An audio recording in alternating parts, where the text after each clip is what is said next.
All right, we are now live. Welcome to the show, everyone. Well, President Trump has dropped his lawsuit against the IRS in exchange for the creation of what Democrats are calling a slush fund for his allies, and what supporters call justice for the wrongly targeted, and what the Department of Justice simply calls an anti-weaponization fund. But for our main topic today, we are going to dig into the cost of living crisis, especially as it impacts young Americans. Gen Z young adults say that they are totally cooked and are not very convinced by the old advice that what they need is to cultivate a crisp handshake and better budgeting skills. How right are they? I don't know. We are going to find out, and we are also going to talk about what is actually going on with our economy. And for Unhinged, we have press members at it again. This time, credentialed New York City media are blatantly out in support of the murderer of Brian Thompson. All of this on episode 537 of the In the Tank podcast.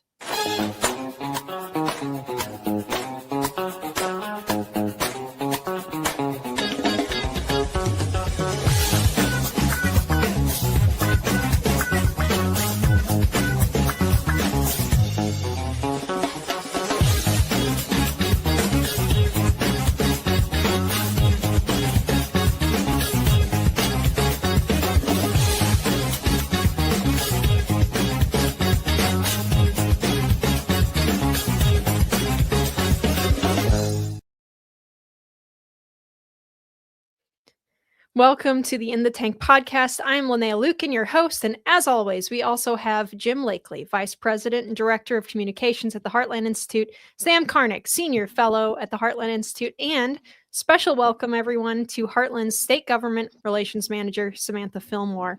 Thank you so much for being on, Samantha. We called you like super last minute for this, so I'm really glad you were able to make it. And as always, guys, we also have producer Andy Singer in the background, keeping us moving along, and also cutting me off with funny drops. So as is his duty. All right.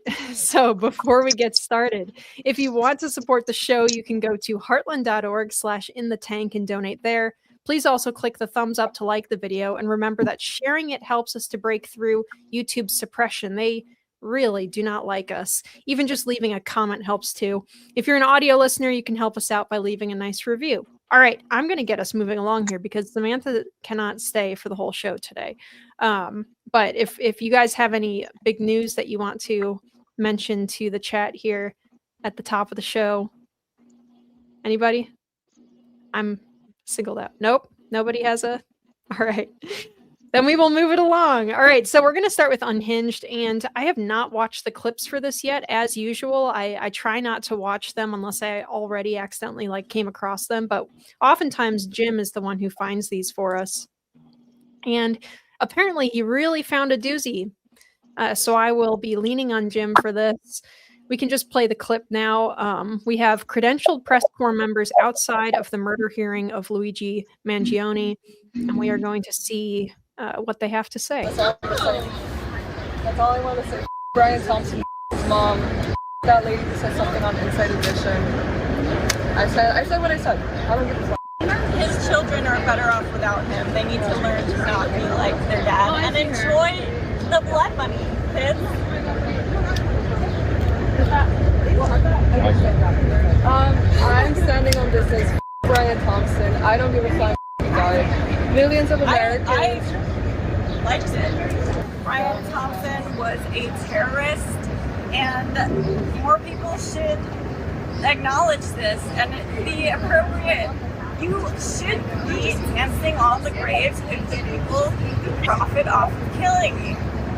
That's completely called for, and precedented and normal. This has gone on for too long. This should have happened decades ago.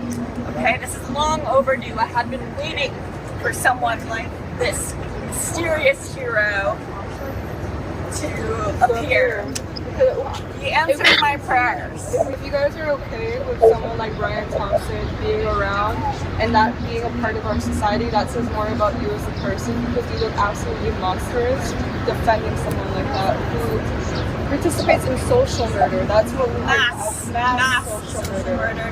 He's responsible for more deaths than Osama bin Laden, and I remember Americans celebrating when Osama bin Laden was killed. It's not like we don't understand heroic violence or like when violence is good. There's like, that's like as America gets. I mean, why do we protect the Second Amendment so much? Is it to allow people to shoot up schools, or is it for us to protect our democracy? I think it's to protect our democracy. Not saying, we should all take up arms, but when your democracy is eroded and there's no other option, like, what are we meant to do? What are we left with? We're backed up into a corner. I mean, if we can't change the world, I don't want to be here, so we don't have a choice. That's why, desperate times call for desperate measures. I liked it, says the goth girl. I wanted you to see the mannerisms. I want you to see the cutesy curtsy. I want you to see the hand signals as they talk about Brian Thompson being somehow similar to Osama bin Laden. So Stacey, the reason that I want you to see all that is not to give those young ladies fame. I want you to see all that to understand that those are the people that will smile and giggle and curtsy and hand gesture you on your way to the gallows. What I'm providing you today is not fame. I'm providing you knowledge. And perhaps for them, infamy. Yeah. Yeah, I have a feeling, Jim, that you probably have a lot to say about this. So I'm going to just hand it off to you right away. Yeah, I got something to say about it. First of all, these are not some redneck cranks living in a cabin, in the Upper Peninsula, play acting revolution as part of the Michigan militia, which was treated by our Justice Department, by the Biden Justice Department, as the most dangerous threat to the peace of America. These are urbane influencers with college educations. One of them was a Fulbright scholar. So these are highly educated, urbane influencers. And the New York City of Zoran Mamdani, the communist mayor, gave these people press passes to cover the Mangione trial. And here they are coming outside the courtroom and saying to reporters, I'm very glad they did this actually, that everybody who's not down with the revolution should be slain publicly and for their families to suffer if they're not also worthy of being slain as well, I suppose. And Mamdani again, and his staff had to know who these women were. I read a story today in the Free Press that talked about how difficult it actually is to get credentialed as a member of the media by the city of New York. It is not easy. Somebody from City Journal, a conservative publication from the Manhattan Institute, tried to get a press pass for this and was rejected. So they know who they are giving these passes to. And with these press passes, they have been given the stamp of approval by the city of New York. And this is, if we needed more of them, and we need more of them, but we see this on this program all the time. This is a big mask off moment. Communism is and always will be a political philosophy of mass murder. And they will kill you with these smug and satisfied looks on their faces, with being very stylish, with the hair just so, with the little pompadour over her forehead and everything just perfect, or the goth hipster look over there. And the goth chick said, if we can't change the world, I don't want to be here. Well, that's fine and dandy for yourself. But the point of the revolution is not the point. What she expressed there was that we want to change the world. And if you're not down with that, I don't want you to be here. I'm just going to stop there before we get this entire channel taken down. Well, I'll pick it up. These three women remind me of characters in fiction. and they're very good characters. I really find them quite revealing of certain tendencies and a mentality. They remind me very much of a particular fictional character, Madame Defarge, in Charles Dickens's A Tale of Two Cities, which is set during the French Revolution. And Madame Defarge is, in fact, part of the low level in the bourgeoisie. She and her husband own a tavern, I think it was, and she sits beside the guillotine while people are being executed, and she's knitting, and is a very fascinating and well-known character. And I would suggest that anyone who wants to understand where we are today, certainly the communist revolution is a touch point and one that can give us some insights. But it seems to me that this sort of mentality is embedded deeply in modernity from the Enlightenment, the very beginnings of the Enlightenment in the 1700s. And read A Tale of Two Cities, which is set during the French Revolution, and get a really good perspective on where this mentality comes from and where it leads. The fact that such insignificant people, as these three young ladies clearly are, they have their credentials from the city of New York. That makes sense to me. Insignificant people who are can be used by the authorities to make the case that they want is a very common thing. But I do think that this is embedded in modernity, and it's something that's going to play out over time here as it has elsewhere. And we don't know quite where this is leading, but I have some pretty good ideas. Yeah, Doug in the chat says it's okay, say what it is, insanity. And I would disagree with that. I think that these women probably are at least somewhat sane. I think they're just evil. Yes. I agree with you completely. G.K. Chesterton, get in a Chesterton quote, here we go, said that the person who is mad is not the one who has lost his reason. It's the one who's lost everything but his reason. And what Chesterton was saying there is, if your premises are false, you're going to reason correctly no matter what. You may twist things and create fallacies because you're trying too hard to reason and reason away things. But if you are reasoning from bad premises, you are going to reach abominations. And that's what's happening here. They're reasoning from bad premises. That the fact that you do A and B happens down the road, that doesn't mean B was caused by A, and it doesn't mean that you were responsible for it. The notion that this man killed more people than Osama bin Laden is just terrifyingly wrong. But it's logical. It's logical when you take their premises. And I request respectfully, all our listeners, do not take these premises and do not allow people around you.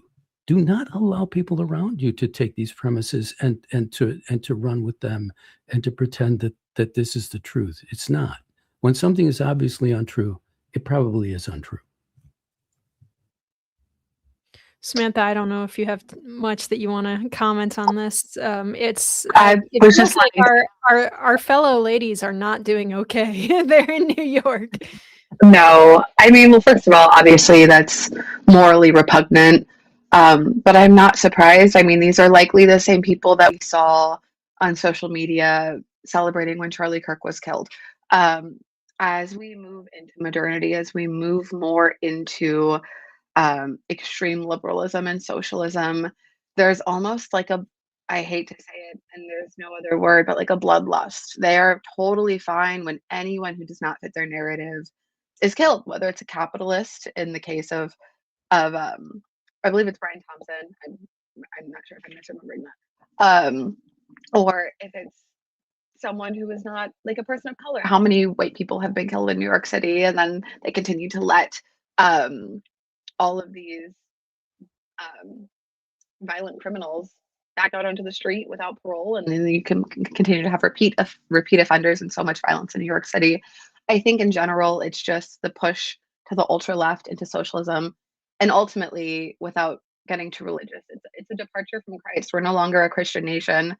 We're supposed to, or most religions, most Abrahamic religions, they condition you, and you are taught to love everyone and treat everyone with respect and not bring harm upon anyone. And these people are so out of touch with those basic principles, those principles that guided our founders, those principles that guided the foundation of the creation of our laws. And yeah, they're happy some children are fatherless. It's disgusting. But yes, that's my take. It reminds me, it had never crossed my mind that there existed people who unironically thought that it was just to kill the children of the Romanovs. But I recently started coming across people online, especially like on Blue Sky and those, cesspits of leftist thought, who would say things like, well, it actually is good to kill the children of the Tsar, because even if they were disenfranchised and disinherited, they still would have that memory of their parents and the lifestyle that they were used to growing up in. And it was likely that they would be able to climb to some kind of prominence on their own afterwards. And we can't have that. So it's good that the children were killed. And I thought, just like what Sam was just saying about like terrible logic, you're like, yeah, you're probably right. If the children of the Romanovs were allowed to survive, they almost certainly would have become wealthy on their own right.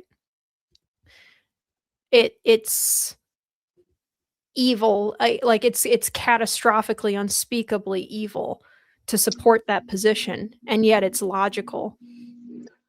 Right, and that just kind of goes into what I was saying. Anyone that does not fit their narrative of convenience, or is like in the way of their ultimate worldview or the goal of the world that they want to live in, they would happily celebrate the violence and the death of. And I mean, that actually Machiavelli writes about that in The Prince, about discontinuing bloodlines and wiping out entire civilizations if you are to continue to move on. And I only say that to kind of sound smart like Sam. I'm going to reference some old political philosophy just once in the show, so I could have my name on the check mark on the tick board next to Sam. It is a school of thought that has been promulgated throughout centuries, but it's an inherently amoral one, and like I said, anti-Christian and anti anyone who believes in any god. Yeah. Well, and Darren and Loki in our comments here just said, I thought it was interesting that they praised the Second Amendment. I know that they were claiming it is there to murder, but it's the first time I've heard any far left person support the Second Amendment. Well, yeah. Fortunately for you, you are shielded, I guess, from the very far left in this country, because the very far left in this country has been not pro 2A necessarily, but certainly pro them getting to have firearms. There's entire communist and socialist gun clubs in this country, and there have been for many decades.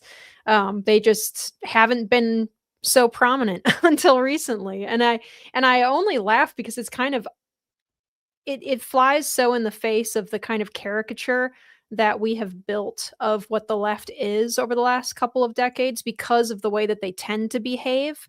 You get like an Obama or Biden or something, who, they're not going to go out and say this kind of stuff that these women are saying with regards to Brian Thompson, but their allies are and have been. These people have always existed. They're just able to be front and center now because we've become so polarized. Yeah, I mean, we usually talk a lot on this podcast about how ignorant communists are about economics. I mean, Mamdani is that with almost every policy he's proposed.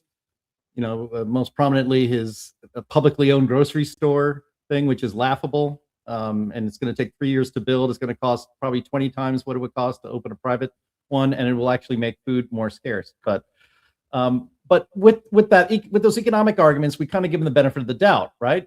We think they are ignorant rather than stupid or even evil. They just don't understand how the world works. But then when they celebrate the murder of people who disagree with them, it shows that they are not ignorant. They are tyrants. They are evil, and they are endorsing and trying to bring upon this world an evil ideology. They have all of the characteristics of every commie national leader ever, which is an irresistible instinct to handle opposition to their unworkable ideas with murder.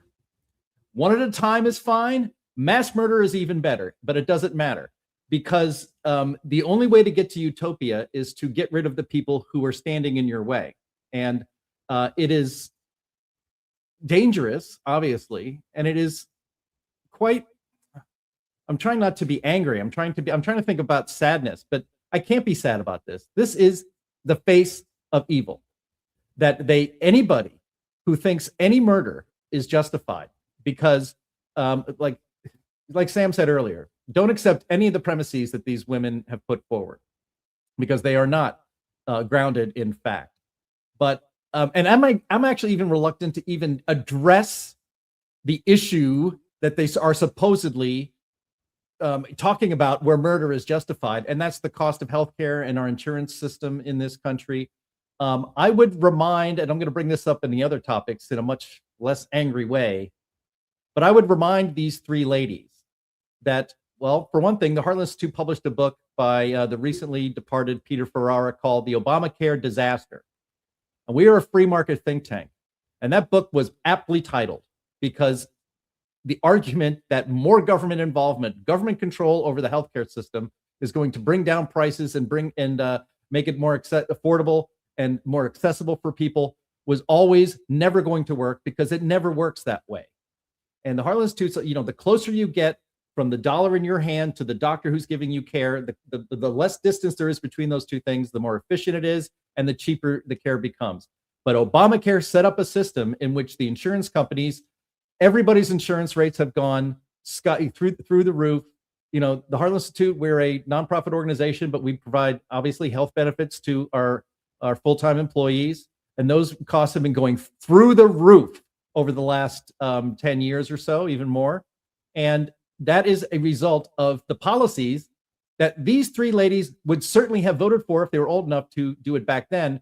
But it is the left that created the problem, that in their evil minds think murder is justification to somehow right that wrong. It is the leftist policies that have caused what she thinks is a disaster in the health insurance industry in this country. Yep, and they'll only make it worse. I'm sorry, I'm going to cut you off for a second here. Boy, that escalated quickly. I mean, that really got out of hand fast. This is no time for joking, Andy. Yeah, it sure did. We are moving along. Whoop, sorry. These are the same people who would absolutely celebrate if Donald Trump was killed, or any other conservative member of our government. I know so many people that have said, "Oh my gosh, I hope he has a heart attack." It's just crazy things. It's just absolute. It's a bloodlust. Anyone that stands in their way, they have no human empathy for. May I quickly add that demonization of your opponents is this is exactly where that leads. And that's what's been going on for decades now. And demonization of your opponents are normal people who are just trying to live and just trying to make their way in the world. This man who was killed, I'm sorry, I can't even remember his name. Brian Thompson. Yes, Thompson. And he was a CPA, a certified public accountant, and he worked hard.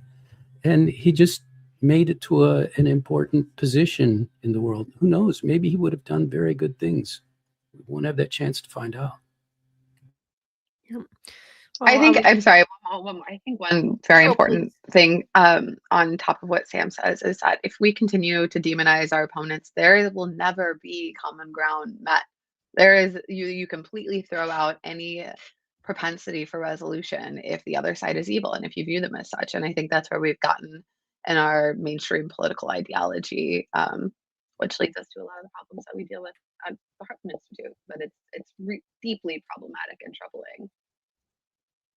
Absolutely. Right. Well, Jim had alluded to, how health insurance or healthcare in general has gotten so expensive. So that's why the main topic today is about the cost of living crisis.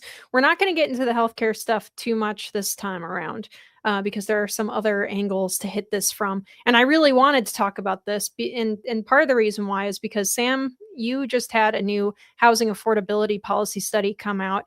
And also at the same time, there's a like viral discussion going on, or just the discourse on the Gen Z part of X, where everybody is arguing over whether it's reasonable to suggest that young people might have a spending problem. And so before I get into this topic, I'm going to offer a trigger warning here. In this segment, we are going to be generalizing about different generations of Americans. If you are of the generation being discussed and what we say does not apply to you, then you are not who we are talking about.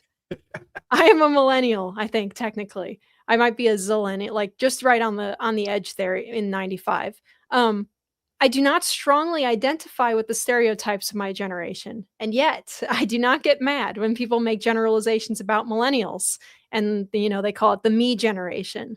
We have to be able to generalize about generational habits and statistics in order to help explain why those habits are changing over time amid different generations.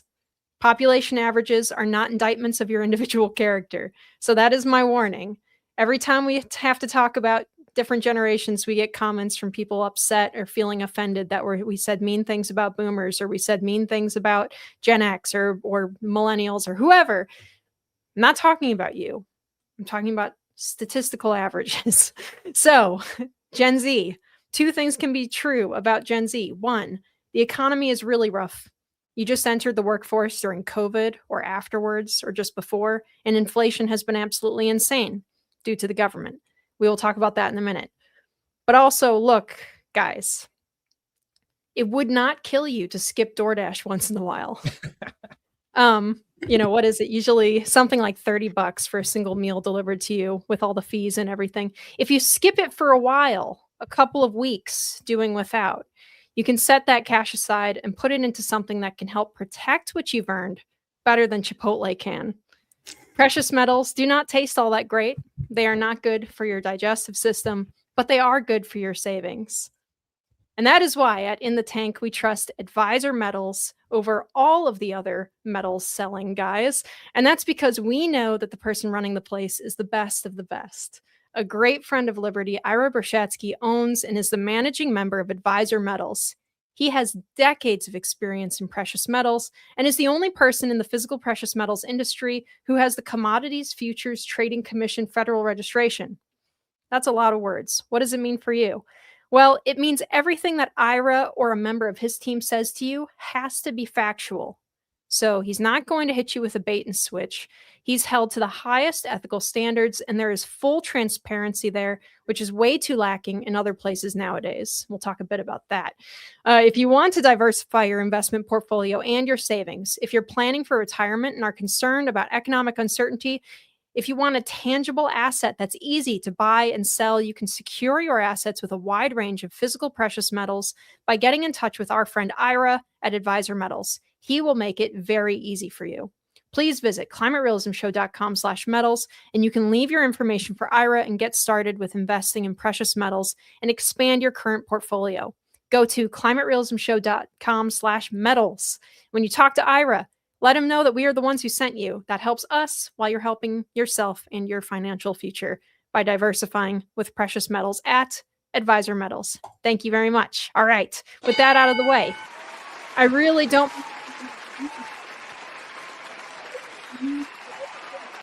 about them.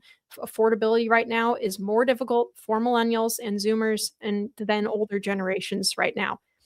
84% of Americans between the ages of 18 and 24 believe that the economic conditions in the United States are either bad or terrible.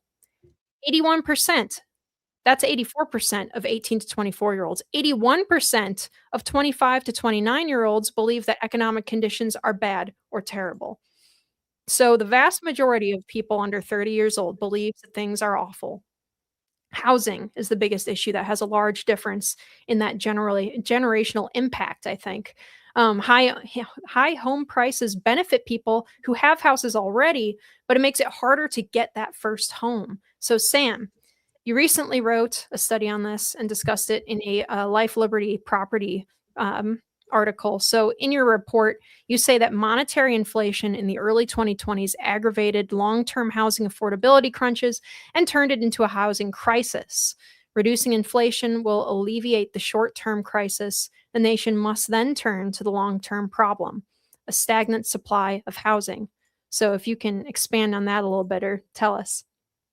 Yeah, thank you, Linnea. The premise of the paper is, well, the idea of the paper, in fact, is to correct the record and make it clear why we have an affordability crisis.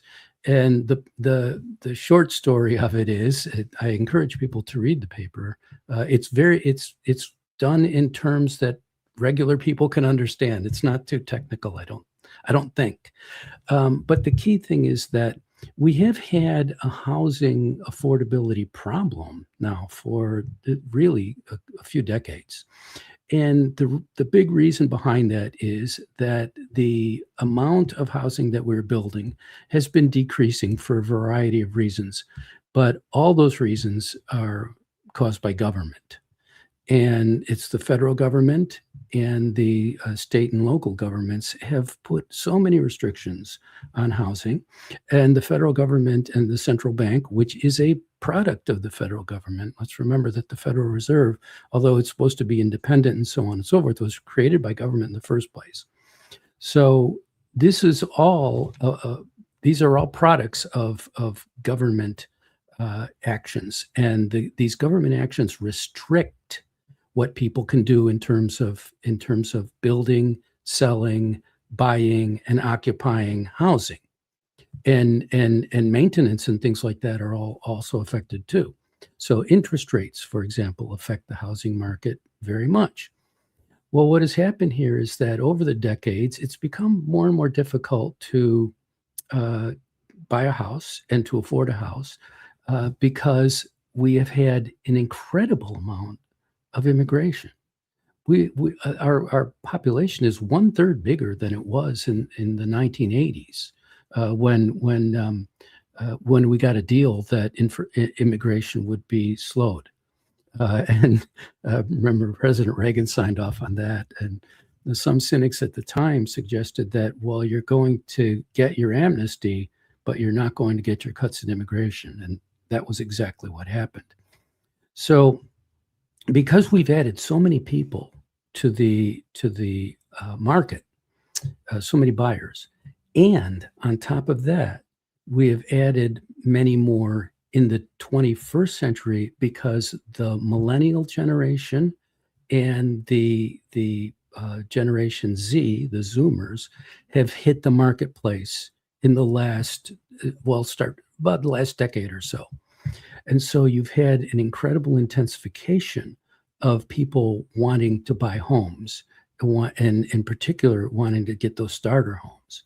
And on top of that, the building of homes decreased radically starting in 2008 because of the Great Recession and the intensifying restrictions on finance, which were brought about by the Barney Frank bill, which is in the late Barney Frank, who just died a day or so ago. That put so many great heavy restrictions on how you finance things that it really just shot the market of from creating sufficient supply. So the number of new houses being built has been very low since Dodd-Frank. So those are all things caused by government. And then on the local level, which is local governments are made by the state. So the states are responsible for this, but on the local level where this is occurring, obviously you have zoning, but on top of that, you have an incredible amount and a very elaborate code, building code items and restrictions. And those are based, yes, on safety, but they're also based on the convenience of the profits of the big players in that world. So if you make things very complicated, what happens? People have to hire somebody to do things that ordinarily they might be able to do themselves. So all of this adds to the expense. So the government has made housing much, much, much more expensive. And so you put all that together, housing now for a lot of young people costs more than 50% of their wages. Now, this is very interesting because when you make that comparison between the millennials and the boomers, you find that the wages and incomes for millennials are higher than boomers at the same age.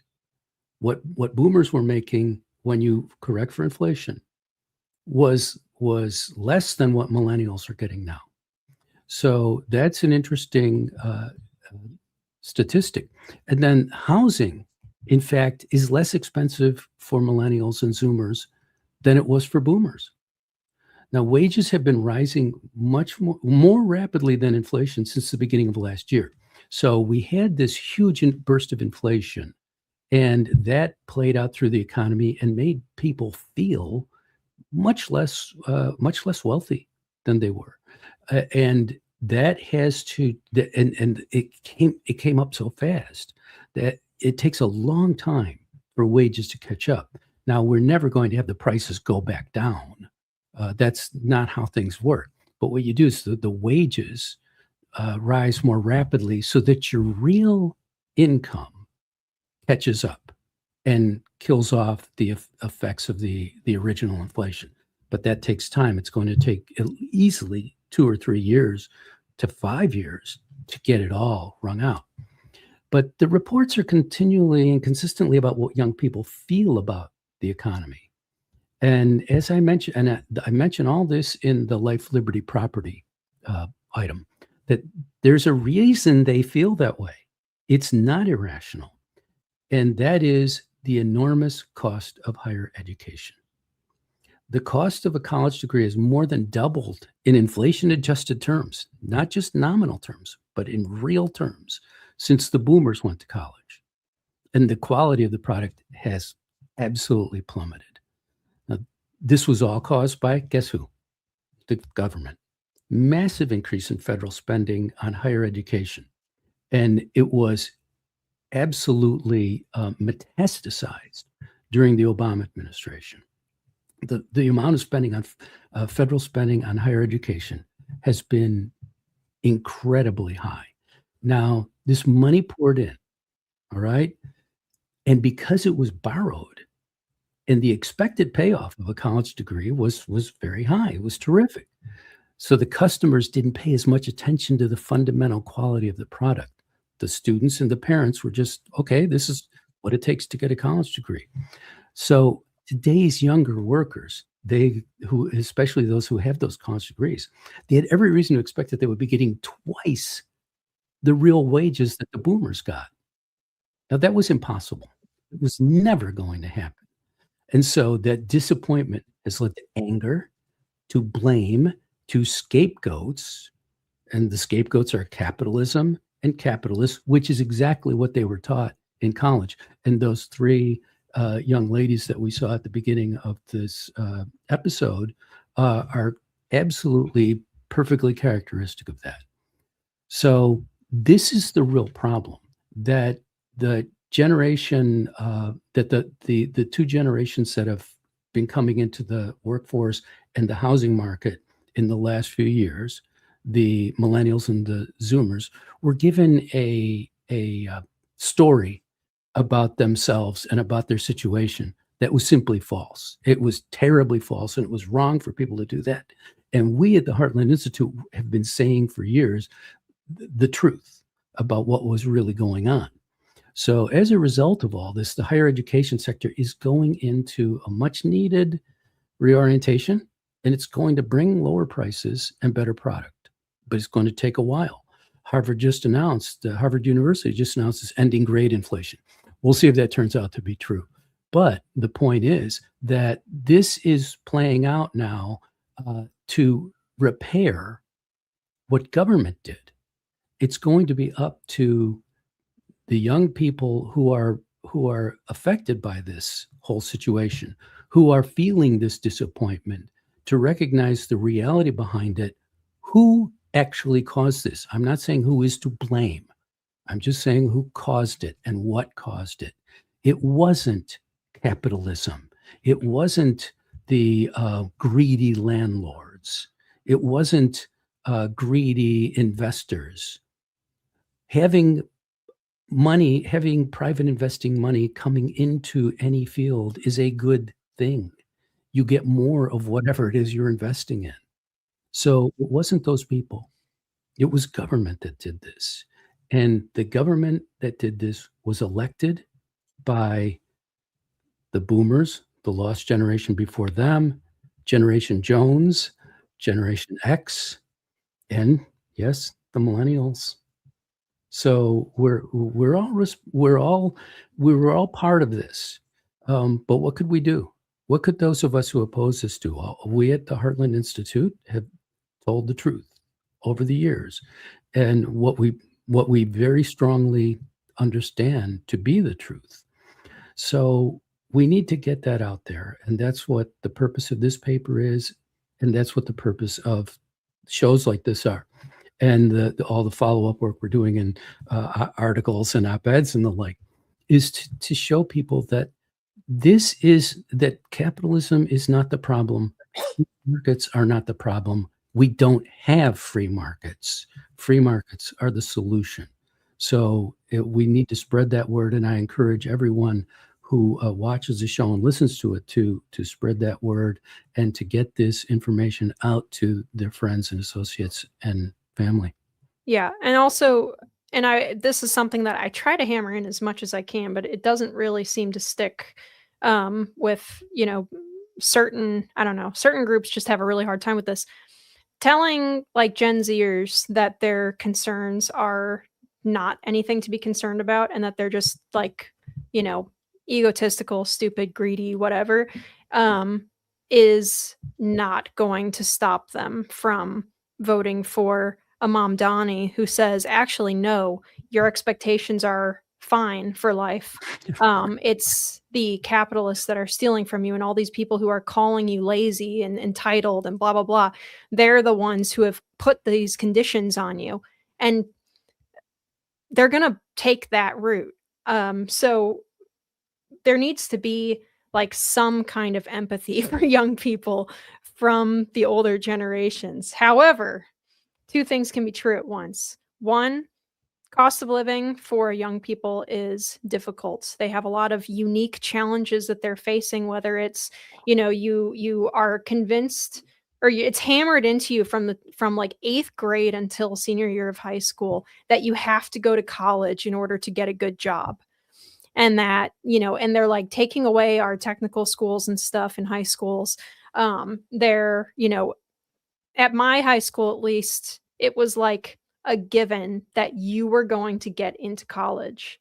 I believe that certain schools in certain states, certain public schools in certain states, receive like rankings based on how many of their students go on to college.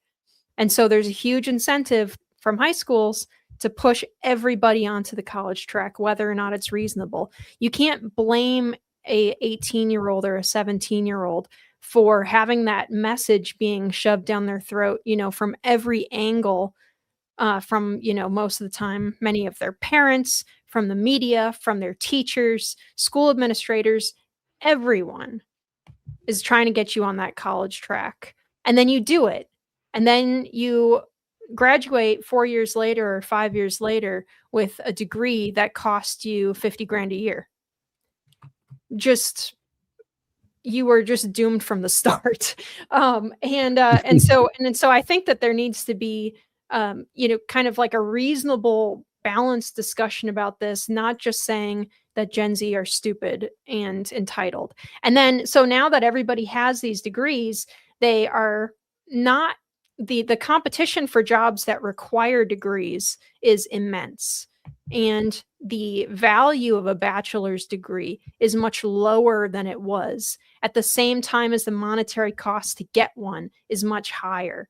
So that's an incredible difficulty there. And also our culture is just like rotting from the inside out. So they're dealing with that as well.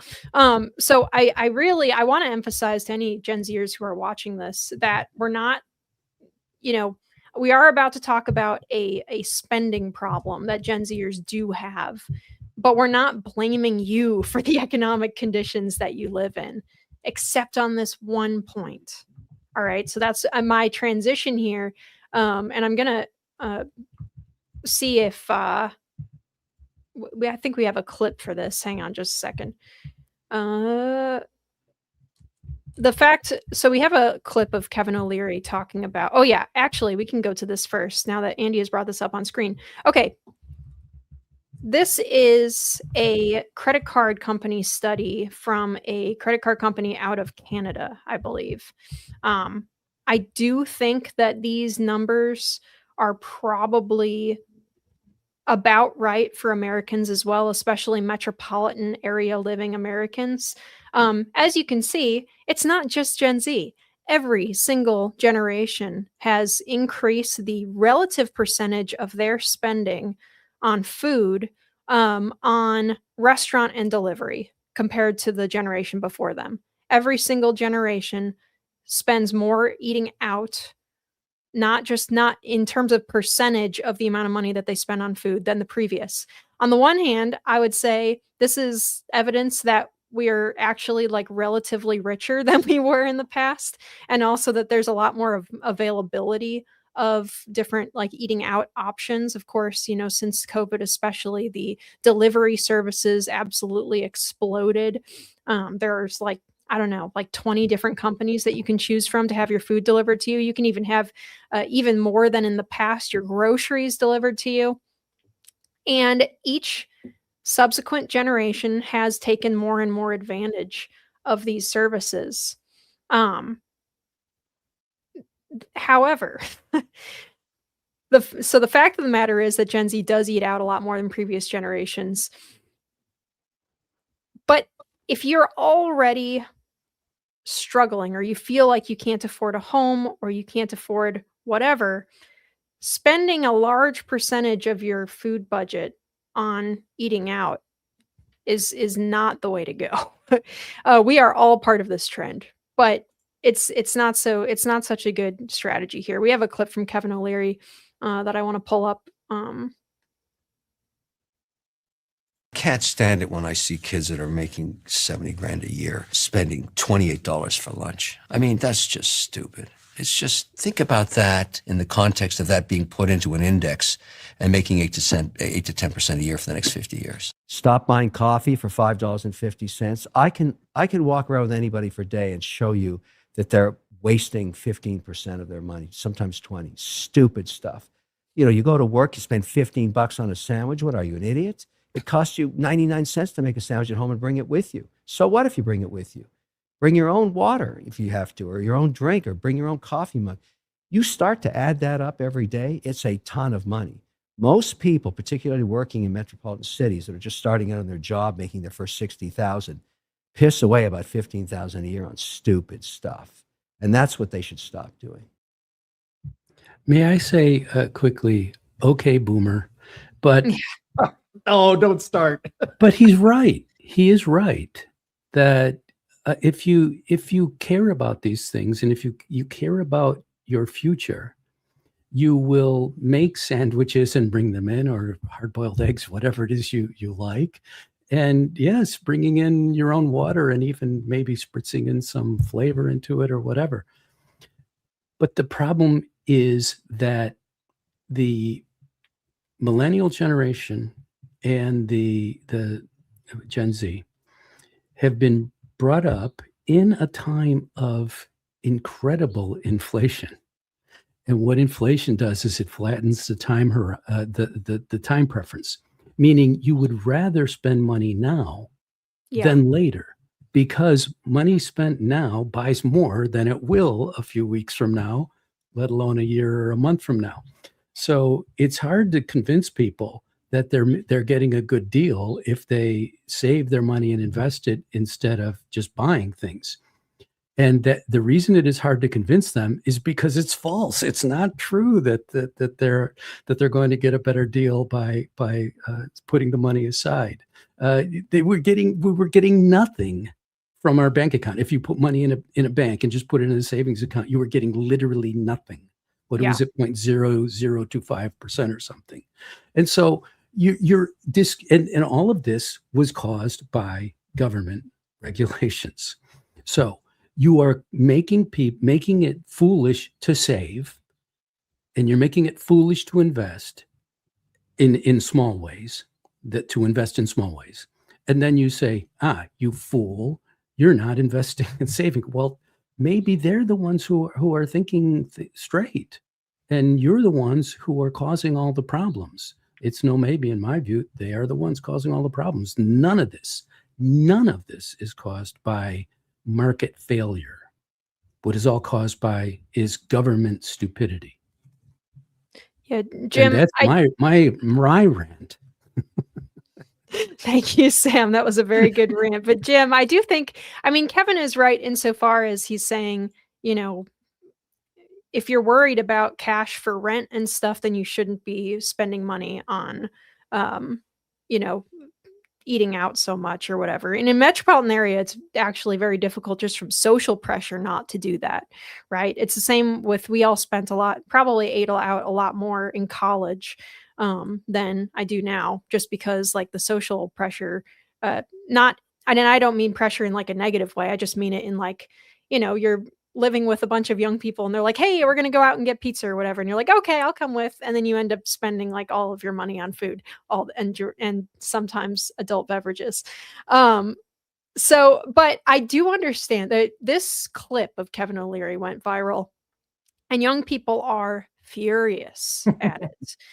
I can understand, even if he's right in some ways, I can understand why the optics of a extraordinarily wealthy person telling people to pack a lunch is not great. It would get you kind of angry, it's so I feel I have a lot of empathy for or sympathy rather for the frustration when this guy is talking like this. But how do we fix it? Because it's kind of between a rock and a hard place. On the one hand, you have people online right now who are saying like having hot meals delivered to their house from Chick-fil-A or whatever is a human right. And on the other hand, you have people saying the economy is terrific. You have nothing to worry about. Well, neither of those things are true. There's somebody from the Heartland Institute who has been on this podcast quite a bit. I see him in the office, every week, and we have lunch together. About half the time I bring leftovers from home. Half the time I'll run downstairs. There's a little cafeteria in our building, and I'll grab a sandwich and come upstairs. And yeah, it's about as expensive as Kevin O'Leary says. They should be paying $15 for a sandwich, but that's just the price of things today. Thank you, Biden economy and the skyrocketing inflation, which is very unfortunate. It hits everybody, but it does hit younger people just getting their career started harder than anybody else, and that's absolutely true. But this person I'm talking about never gets lunch outside. He has a young family that he has started, and I've even offered to buy him a sandwich, and he says, nah, it's fine. And because he brought his own, every day he does this. So, Kevin O'Leary's brand is to be, he is jokingly, I think he calls himself Mr. Wonderful, which is the inverse of what he is, because on Shark Tank, he is probably one of the meanest ones, if not the meanest person on that show. It's his shtick. I get it. And nobody wants to hear that the way they're living their life is the main source of their financial problems. But the fact remains that, no matter who you are, there is some truth to that, to that statement, and nobody really likes to hear it, especially younger people. You pointed out very correctly, Linnea, earlier, when you talked about student debt. It's much, much, much worse now than it was when I went to college between 1988 and 1992. And why is that? It was because of the free government loans for everybody.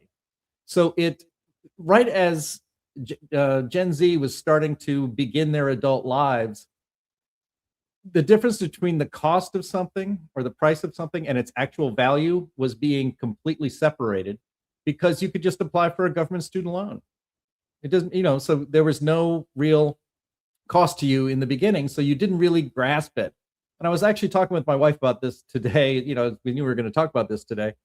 When I was a young man, I was not wealthy by any means. I worked 2 jobs, and it's hard to save money when you have to use all of your money to pay for bills. And I had to do that too. It's tough for every generation when they start out, believe it or not. I know that, there's all sorts of reasons why there are unique challenges to the rising generation right now. But that does not mean that the generations before you did not have their own challenges that were just slightly different, but financially we're not that much different than we are today. I bet one thing I remember, I saw this commented on Twitter this week, and I think it's pretty apt. Money used to be money, right? It was cash. It was in your hands. And it's harder to save, I think, when you don't ever really see your own money. I mean, again, I'm Gen X, and of course we had credit cards. I had a credit card. But we used to go to ATMs. Remember ATMs? I think they're pretty much a dead technology today. I can't remember the last time I went to an ATM. In fact, I've been carrying around the same, I've accumulated $20 bills. I think I'm carrying about $212 in my pocket for 3 years, because I never use cash. Nobody goes to the ATM.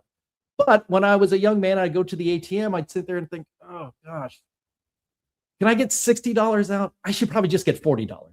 I should just get $40 out. That's all I need to go out with my friends. And then guess what? Guess what's on that little receipt that would come out? What's left in your checking account, which was, $212, and my next paycheck is not coming for another 4 days. And so I was always acutely aware of how poor I was every single day when I needed to have money. But today, like I said, I don't use cash anymore. I get annoyed if anybody even asks for cash. I use Venmo and PayPal and all sorts of stuff. But certainly Gen Z, I'd actually love to see if somebody could look this up. What percentage of Gen Z even has a traditional bank account? Is all their money just put into a Venmo account or to PayPal and everything is digital? So I think when you're separated from real physical money, from having to balance a checkbook, from having to write out checks and put them in an envelope and mail it off to the cable company, I think it certainly doesn't help your financial literacy when you don't really actually ever see physical money. Samantha, how about you? I know you have a young family, and you guys are, you've run into all the same struggles that all the rest of us have. So I'd love to hear what you think. Yeah, well, I guess I would consider myself one of the also anomalies. I remember coming out of college and taking my first job, and my salary was so low that I would literally go through the grocery store once a week and be doing math in my head as I was pulling things off the shelf. I'd be like, okay, this plus this will feed me for 4 days, and then that means I have $15 more to spend at this trip to the grocery store, and absolutely lived off of soup and popcorn and ramen noodles and cereal and all the other fun caricature type foods that absolutely you can live off of if you are on a budget. And I would occasionally DoorDash, but it was a very special treat for me. But no, I think it's to build off of what Jim has said. I have so many I think I'm the last millennial. I am 1996. So I'll be 30 this year. So this is I think, yeah, technically, I'm the very last of them. But I have so many friends who have said verbatim, well, we're not going to be able to buy a house anytime soon. Might as well just have fun now, or might as well just go get Starbucks or Yeah. order in. It's a really unhealthy set of logic, but it's true. And the supply and demand is so hard. There are so many boomers that are homeowners and have homes, and I live in a metropolitan city, and just you have to inherently be bidding $80,000 over the asking price to even consider winning a bid for a home, much less being able to afford the down payment or the mortgage. But we are in a culture that has promulgated just reckless spending. How quickly can you go onto Amazon and just order things you need? Same with DoorDash. And exactly to Jim's point, you're not using cash. Everything is pulled digitally. All of your bills are pulled digitally. If you select the paperless option for your gas company or your electric company, you're not even physically seeing how much money you spent on utilities that month unless you are hawking your bank account every day, which everyone should be to know what's going in and out. That's my like unsolicited financial advice, I guess. But yeah, I mean, I have a young son. I have two young sons, but the one who can speak will be like, "Oh, mommy, like just order it off of Amazon," like, so nonchalantly like that, because I'll tell him, "Oh, we need this," and I'll order it. But in his mind, you just click a few buttons on a phone and it'll show up at your house. And I think as much as he's 3, so he's a toddler, but there are, I feel like, adults who feel that way too, like, "Oh, just order it off of Amazon. I need it, I'll get it now." We're almost living in an age of ultra comfortability. Everyone needs to be 100% comfortable all of the time. And I think that that's our problem. No one is like really, well, now people are really struggling, but like if you are like me and you grew up in the 90s and I had one parent who worked and we lived a comfortable life, I have enjoyed growing up in an America that was prosperous and that where we could have little not excessive luxuries, but my family could go out to dinner, yeah, and we could go to Disneyland and we could go and take a family vacation once a year. And now those are things that are becoming further and further out of touch for young Americans. And it is a culmination of the student loan debt, the like housing affordability crisis, what food costs, insurance. And I think, and this is, I'm kind of going on a rant now, but in my mind, and in so many others, I'll speak for so many others, the American dream, the American way was that you will work hard and you will be able to provide a life for your family that you did not have. So my parents never went to college, but I was able to go to college and I paid for it with loans. And my husband was the same way. And now we are working very hard to save for our kids so that who knows if college will even be relevant or whatever in 20 years, but we're trying to save for them so that they can go to college and not take out loans, so that when they enter into the workforce, they can focus on saving for a house instead of spending anywhere from 10 to 20% of their income on student loan debt. And that's the dream, and that's where I think we're getting so lost, is so many people are working so hard to keep themselves above water that they're asking themselves tough questions like, should I have a family? Should I start a family? Will I have one kid or will I have two? Like, and it's really stunting a lot of the decisions that these people make. So again, then you say, wow, that's really stressful. I'm kind of sad. I'm going to order some Chick-fil-A to feel a little bit better. And like maybe that milkshake, the cookies and cream milkshake, will like make me feel a little sad about my dystopian future of a life. And don't even talk about AI maybe taking your job in a few years. So not to give a lot of excuses for these younger generations, because I've done it. I've been strict on a budget. I still am on a budget with my family. Um, but it's hard. Psychologically, it's hard. And it's not fun having wealthy older people tell you that you shouldn't get Chipotle, which you shouldn't. But anyways, that's my rant. Yeah. Yeah, no, I've heard the same thing from friends of mine, but especially people from like my sister's generation. She's a couple of years younger than me. And what I'm hearing it called is financial nihilism, where they're thinking like, look, I'm not going to be able to save for a house by skipping DoorDash. Like, Right.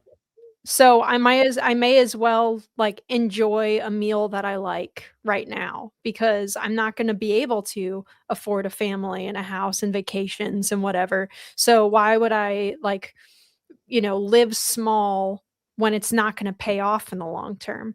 And so, and I really do understand that perspective. I don't think that it's the right perspective to have. But I it's, think again, not an irrational one. I was gonna say, I think frontal lobe development helps.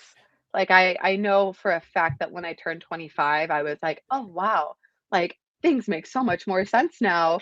Like I could and I joke about that all the time. I love like brain science and the way that it affects decision making. And something that I don't think is talked about nearly enough is that all of these young people, most of them from college to entering the workforce, scientifically do not have the fully developed frontal lobe, which is the part of your brain that tells you, like, helps you make long-term decision, domino effect thinking, especially with finances. So and another just random Samantha anecdote is that's why I think people should not be able to vote until they're 25, or at least about paying for their own health insurance. That's we've always joke around the Heartland Institute with various voting reforms. I'm like, that you have to be paying for your own health insurance if you want to cast a vote in this country. Completely derailing the topic. But that's a lot of younger people feel that way, and then I hear those things and I'm like, well, yeah, like that's not good logic, but it makes sense and you're young, and it's so hard. I actually have to jump off now, you guys. Thank you so much for having me. So I'm going to use this to say goodbye. This was such a joy, and I hope to see you guys soon. I'll see you guys. Freddie, we'll have you on again Thanks, soon. everyone. Bye. Yeah. Bye, Good. Samantha. So long, Yeah. Sam. Let me see here. I know. I just real quick. Okay, I call it economic I'm blackpilling. so You know, sorry. it's like why even bother saving? Like you said, Linnea. You know, they've just taken the black pill. They've given up. It's completely understandable, I think, in today's economy. The attitude that Linnea and Sam, that you both articulated a few moments ago, is we have to understand where it's coming from, though. It is caused by policy. There's the high expense of houses is caused by high regulation. That's really what is coming from the suppression of supply, and the high inflation is caused by government, high federal spending. I demonstrate this in the paper. High federal spending brought on the inflation because the Federal Reserve, the central bank, had to monetize it, is what it's called. It's a process, and you can get it from the paper. But the fact is that excessive government spending causes inflation. There's simply no way around it. And so this attitude that, well, I'm not going to be able to afford a house is not irrational. And the notion that you would say, look, if I can't afford a house, why do I care whether I buy from DoorDash or I make a sandwich myself? There's no difference. It's not an irrational thought. It's got some foundation to it. And so what we need to understand is why the fundamentals of our economy have got so off track. And I think we can get into some pretty good theories about who benefits from this and why governments would do these things. And it seems pretty clear to me that we've created a crony capitalist system that is nothing like free markets. And the solution to this is not more government, more of the things that created the problem in the first place. The solution is the thing that was destroyed by government, and that will solve the problem by freeing people to build houses and to buy houses as they wish, which will make prices make sense. The prices of things make sense when people are free to buy and sell. When they're not free to buy and sell, prices don't make sense. And when the currency is debauched, the prices don't make sense. So fix those two things. Fix regulation, fix the currency through lowering spending. And young people will start to save for houses. Right now, doesn't make any sense for a lot of people. Yeah, let me just add to that a little bit. Like you said, Sam, government policy is what's made the economy not as strong as it could be, because, and especially, and frankly, it's leftist Democrat policy. It's not that Republicans are perfect on this topic. That is certainly not the case. But a lot of the troubling economic conditions that we are in right now are the result, especially over the last 4 years before Trump's second term, of the policies of the Biden administration. Before that, QE1 and QE2 and QE3, all this money printing. Government spending absolutely exploded at the end of Trump because of COVID, but then it just kept going up and up and up under Biden. The more the government it spends and is involved in the economy, the less power that the dollar in the private sector has. It's competition works in the economy too when it comes to money. But what is the number one? Put it this way: Democrats, if you were to take it by age groups, have one age group that votes more for the Democrats than any other age group. If you take it from young people to middle-aged and to older people, and that's young people. I looked it up last night. It's around 60% of Gen Z votes Democrats. In fact, well, we've talked about it a lot on this podcast. Those three disgusting, evil women are Gen Z, and they're socialists, right? But you're voting for the policies that are creating the bad economic conditions that you're in. As you tend to get older and understand better how the economy works and how life works, you tend to be more conservative over time. But Gen Z is, in a way, not to blame them, but they're voting for these policies that are making life more difficult for them and making the economy harder to recover. Because Sam, you say it on this podcast probably at least 3 times per podcast that we do not have a free market in the United States. That we've never actually experienced free market capitalism. We have something very, very different from that, but it's still better than full-on socialism. And then just one last thing, we had that graphic up on where each generation gets their food, and I think the number was 64%. Where is it? There it is. No, 68% of the food Generation Z eats is either at a restaurant that they go to or have it delivered right to their door through DoorDash or something else. There is no justification for having that percentage of the food that you eat for your entire life coming from restaurants or having it delivered to you. So there is quite a bit of truth to what Kevin O'Leary said in the clip that's gone viral and has had generations bashing their digital heads against each other on Twitter for the last 36 hours or so. Yeah. But that's not sustainable. You can't live like that. No, you shouldn't live like that. Learn how to cook. Cooking at home is actually a pleasure. I do it. I love to cook. Yeah. Well, so the arguments that I've seen to that end are, well, I've seen some really stupid arguments from left-wing journalist Taylor Lorenz said that, people who are struggling financially or poor people don't have the time or the capacity, was the word she used, to cook a home-cooked meal, which is incredibly insulting, I would think. The time thing is one thing. There are a lot of people, though, who work, multiple shifts, multiple jobs, and they still somehow manage to have time to cook for themselves. It's a issue of priorities, but I also think that there is probably a very significant amount of cultural influence. I think that because, in general, previous generations have been have succeeded in building wealth. A lot of these kids are probably raised more than in the past. I know I'm going to get comments from Gen Zers who are like, we were poor when I was growing up. I'm not talking about you. I'm talking about in general.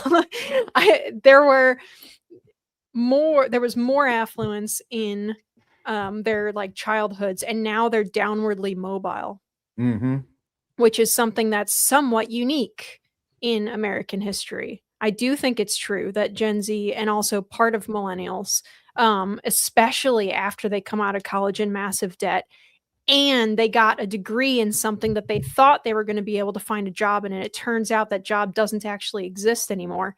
They are downwardly mobile. And so they grew up being able to go out to eat every week, or their parents would order, Netflix when they used to order it, and a pizza or whatever every week. They have all the different cable channels. They have HBO. They have all that stuff. And so that's their baseline expectation for how the middle class or even the lower middle class lives.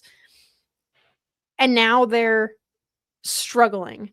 And now they're living in, when I lived in South Louisiana, not a wealthy area of the country, I was looking at apartments. This is part of the reason why I ended up moving to South Carolina, not because it's less expensive to live in South Carolina, but just because I could find better conditions for owning my own home. I could not find an apartment that was not like actually in a terrifying neighborhood that I wasn't willing to put up with for less than $2,000 a month. That was crazy. That's in South Louisiana. That's a terrible, terrible price. And I was a little bit spoiled because I lived in a sketchy apartment in college. That was like a tiny studio apartment that's um, probably a 10-foot by 20-foot cell basically that did not have a kitchen, and it was like $450 a month or whatever. That was sketchy enough, but uh the cost of rent is so phenomenal that these kids are coming out into after they leave college, or even when they're in college. They have all the student debt, and their expectations are that they're going to live at least as well as they did when they went into college with their families. And it's just not the case. I think that's shocking, and it's very depressing and radicalizing, frankly, for a lot of these kids. Well, suppressing investment is certainly not the way to fix this, which is what the Senate bill, the homeownership bill, would do. It's absurd and stupid and wrong, and we have this tendency to say, well, there's a problem here, and so let's have the government restrict people more so that it'll fix the problem. How are people ever going to figure out what's wrong and how to fix it unless they have the freedom to make the choices to experiment? The people say that states are the laboratories of democracy, but common sense and wisdom come from learning from other people's mistakes. They always say the smart person learns from his mistakes or her mistakes. I think the smarter person, the smartest person, learns from other people's mistakes. And that's what we need. I think we need more freedom to make mistakes. We need more freedom to be wrong and to be stupid and to goof up. And then we can all learn from that and learn exactly what works best. But this system of saving everybody from their own choices is the essence of the problem. And until we get out of that mentality, this is just going to get worse and worse. Yeah, absolutely. We had another, gosh, I pulled a article that just came up, a jobs report that was reported over at Fox News. And it surprised me in some places, did not surprise me in others. Sam, I'd love to hear your thoughts on this. So the jobs report published over at Fox News here says private payrolls added 123,000 jobs in April, well above the prediction of 75,000. March's gain of 186,000 jobs was also revised up to 190,000. So government payrolls contracted, I wonder why, by 8,000 jobs in April. The federal government's workforce shed 9,000 jobs for the month, while that decline was partially offset by a gain of 1,000 state government jobs. Local government employment was not changed very much. And then the manufacturing sector shed 2,000 jobs in April, as economists polled had expected a gain of 5,000. I wrote about those elements earlier this week in a piece that is about to appear. This is exactly what's happening. Is that the Trump administration and the Republicans in Congress, with a little help from Senator Fetterman, bless his soul, bless his heart, they're trying. What's going on here is they're trying to normalize things. They're trying to get things back to normal, where the economy actually reflects the choices of human beings, free choices of human beings. When that happens, again, that you get what I mentioned earlier, that process of experimentation, where people try things, they work or they don't work. And if they work, they do it more. If it doesn't work, they do it less. With government, if something doesn't work, they do more of it. When you say, "Oh, we're going to solve poverty by spending more money on it," and then poverty increases, you say, see, we have to spend more money on this. It's the opposite. Politics works the opposite way of free markets and free people. And we need to get more of the latter and less of the former. And as we do that, you will see these things happening where the jobs that we're getting now are real jobs. The jobs that we were getting in 2022, 2023, 2024 were government jobs, and they were not productive. Things get produced in the private economy. You can say that government adds to the value of private economy, that's the Keynesian position, but it doesn't. It's a net negative. And everything other than enforcing contracts, valid contracts that are not products of force or fraud, and stopping force and fraud. That's all government can really do or really should do.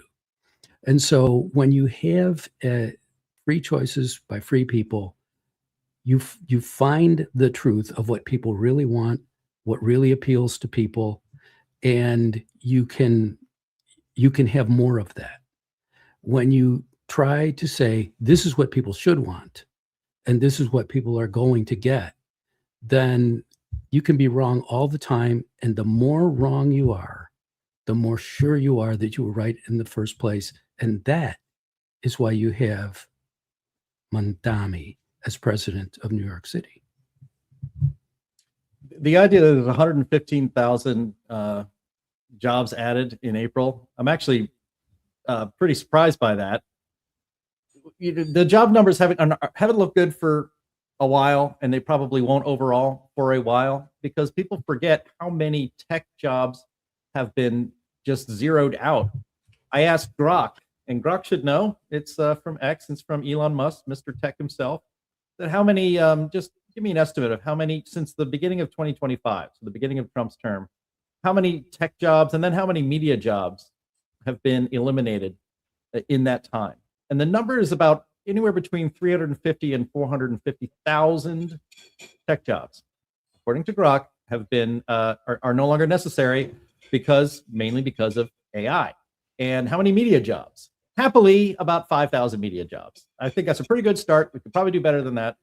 But so the idea that jobs numbers are even going up at all, considering the way AI is starting to displace people, it starts in tech. It's coming everywhere.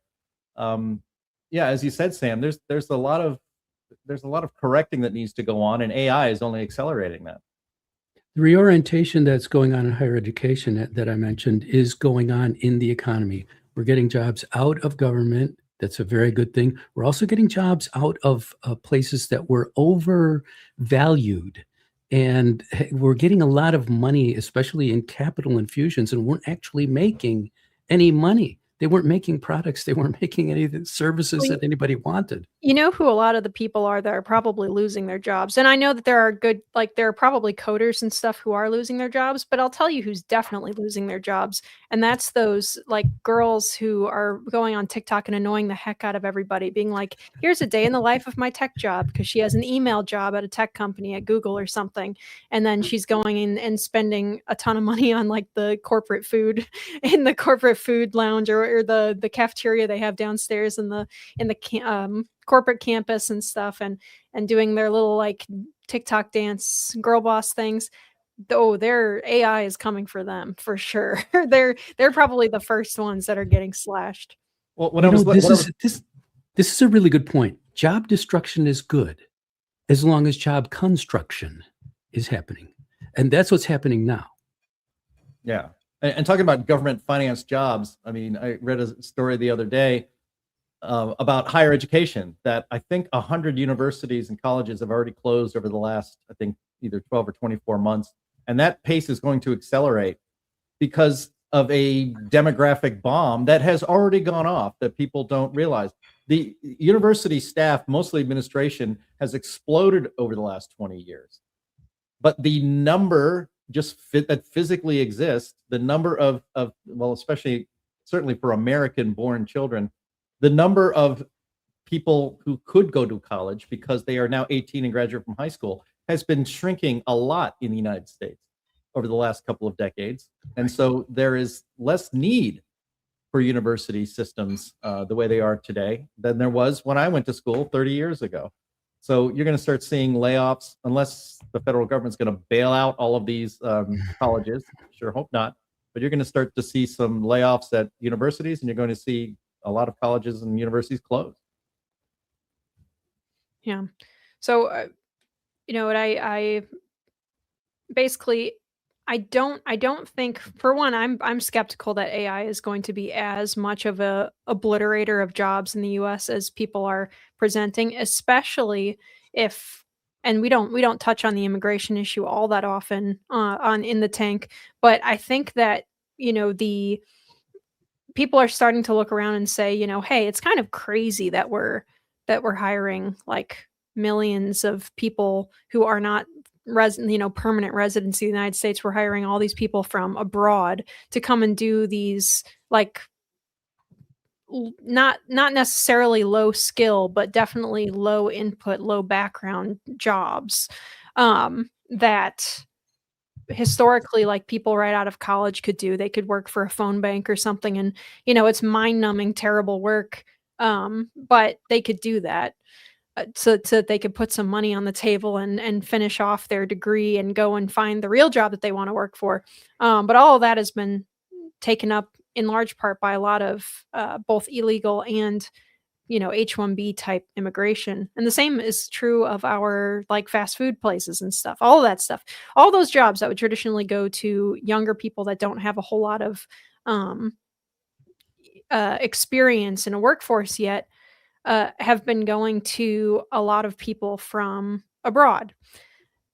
I think that's probably going to get killed off by AI in part.